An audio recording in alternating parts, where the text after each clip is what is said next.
नमस्कार, मैं राहुल नागपाल और आप देख रहे हैं हमारा यूट्यूब चैनल बोल 85। मैं गाजियाबाद डिस्ट्रिक्ट की मोदी नगर विधानसभा में हूं और मोदी नगर की विजयनगर कॉलोनी है। मैं यहां इसलिए आया हूं कि यहां पर एक जाटव समाज की लड़की है ज्योति सागर, और पहले ही प्रयास में उसने PCSJ की जो परीक्षा होती है जिसको पास करने के बाद में जज बनते हैं, उसने वो पहले ही प्रयास में सफल की है।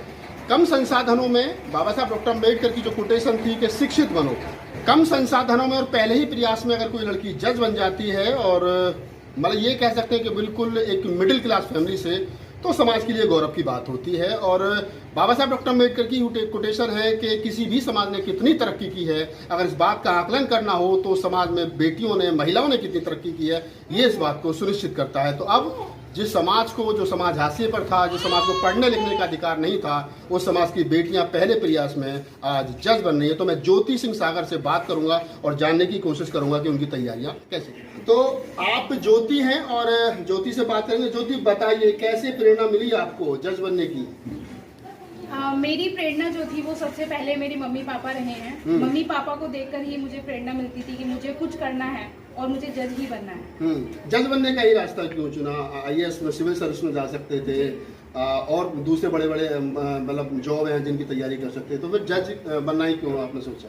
जी, जब मैं 12th क्लास में थी तो मेरी एक मुलाकात एक जज से हुई थी, तो उनको देखकर मैं बहुत ज्यादा प्रभावित हुई। तो मैंने तभी सोचा कि मुझे भी जज बनना है।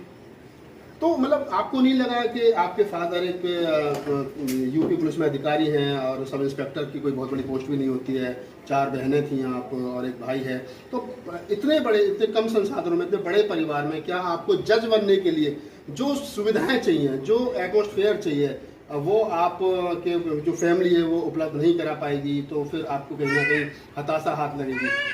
नहीं, ऐसा था कि जो भी संसाधन मुझे चाहिए थे, मेरी मम्मी पापा ने हमेशा वो सभी चीज़ें मुझे लाकर दी हैं।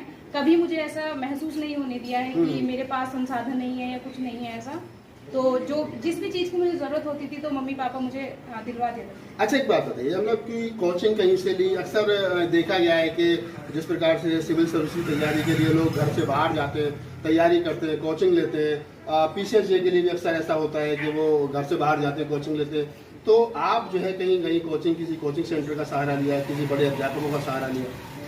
मेरी जो पढ़ाई हुई है वो मेरे घर पर ही रहकर हुई है, लेकिन एक मेरी टीचर हैं, उनकी गाइडेंस में रहकर मैंने तैयारी की है। मतलब आपने किसी कोचिंग सेंटर का सहारा नहीं लिया? जी नहीं, बस एक सर हैं, उनकी गाइडेंस में रहकर मैंने तैयारी की। वो आपको गाइड करते रहे और आप जो है वो पढ़ते रहे घर पे रह करके? जी। अच्छा, एक बात और बताइए, आपका जो प्रयास है, पहला प्रयास है या कितने प्रयासों में आपने इसको पार किया? ये मेरा यूपी का पहला ही अटेम्प्ट है और पहले ही अटेम्प्ट में मैंने इसको क्लियर कर लिया। कितनी रैंक आई अभी आपकी? मेरी रैंक 261 है। और शेड्यूल कास्ट में कितनी है? ये मतलब जनरल में आपकी 261 है जी।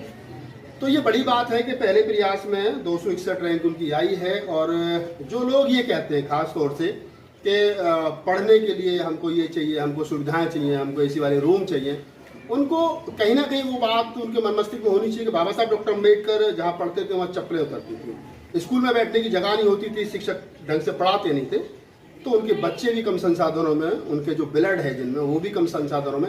ज्योति सागर उनके लिए एक उदाहरण है। और ज्योति से बात करने का मेरा मन में इसलिए भी आई कि ताकि ज्योति जैसी जो लड़कियां हैं वो प्रेरणा समाज के लिए बन सकें। ज्योति जज बनी है, हमारी शुभकामनाएं उनके साथ है। हम चाहते हैं कि वो जब कभी अपने 55 और 60 साल की उम्र के बीच में हो, जब अपनी नौकरी के टॉप पर हो, तो वो डिस्ट्रिक्ट जज तक जाएं और भी कोई बड़ी पोस्ट हो तो वहां तक जाएं। तो हमारी शुभकामना उनके साथ है। ज्योति, चलते चलते थोड़ा सा हमारे दर्शकों को ये बताइए क्या कहना चाहें ज्योति, अगर जो लोग ज्योति को देख रहे हैं, ज्योति जैसा बनना चाहते हैं, तो ज्योति उनको क्या कहना चाहती है? मैं सिर्फ एक ही चीज कहना चाहूंगी कि अगर आपको लाइफ में कुछ करना है तो बस एक ठान लेना है कि हाँ हमें ये करना है तो करना है। उसके अलावा कुछ भी चीजें, कोई भी बैरियर आपके सामने नहीं आना चाहिए। और एक बार अगर लगन से आप किसी चीज को, एक सपने को पूरा करना चाहते हो तो वो डेफिनेटली पूरा होता है। तो ये ज्योति थी और मैंने जैसा कहा इनके परिचय में, इनके फादर जो है वो यूपी पुलिस में सब इंस्पेक्टर हैं और इनकी जो मदर है वो हाउसवाइफ है। 4 बहनें, 3 बड़ी बहनें, उनकी शादी होगी, एक छोटा भाई है।